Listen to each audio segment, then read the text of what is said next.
जलील मुंबई की ओर कूच कर रहे हैं। हमारे साथ खुद इम्तियाज जलील है, उन पर कुछ रामगिरी महाराज ने आरोप लगा, उन पर बात करते हैं। इम्तियाज जी, आपसे जानना चाहेंगे, आप जब कूच कर रहे हैं मुंबई की ओर, तब रामगिरी महाराज का बयान आया है कि आप जो है सियासत कर रहे हैं, विधायक आपको बनना है, लोकसभा चुनाव हार गए, अब विधायक बनना चाहते हैं, इसीलिए आप मोर्चा लेकर निकले।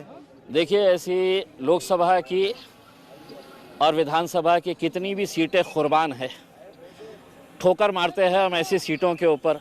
अगर हमारे नबी करीम सल्लल्लाहु अलैहि वसल्लम के ख़िलाफ़ अगर कोई गुस्ताखी करता है तो ऐसी इतनी हल्की राजनीति करने वाला शख्स इम्तियाज़ जलील नहीं है।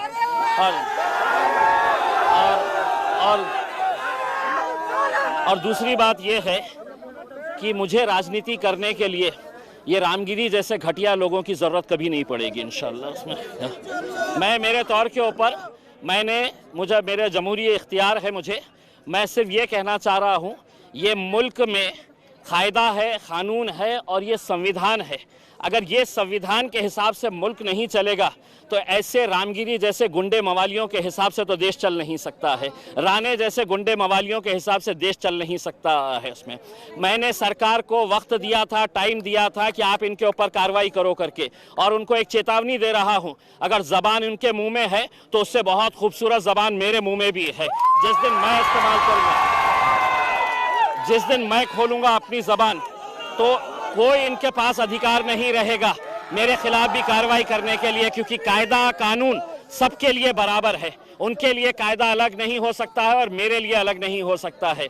इसलिए अगर रामगिरी ये कह रहा है कि मैं राजनीति कर रहा हूं, तो मैं रामगिरी को सिर्फ इतना कहूंगा कि रामगिरी, तेरे से बोलने तो लगाए थे सरकार ने, तू अपनी जान बचा के रख, क्योंकि यही सरकार तेरी जान के पीछे भी पड़ सकती है और ठिकड़ा हमारे ऊपर फोड़ सकती है। तो तू जब तक जिंदा है उस खौफ में जी कि तेरे अतराफ में जो लोग हैं कब तेरा गेम बजा देंगे समझ में नहीं आएगा तुझे।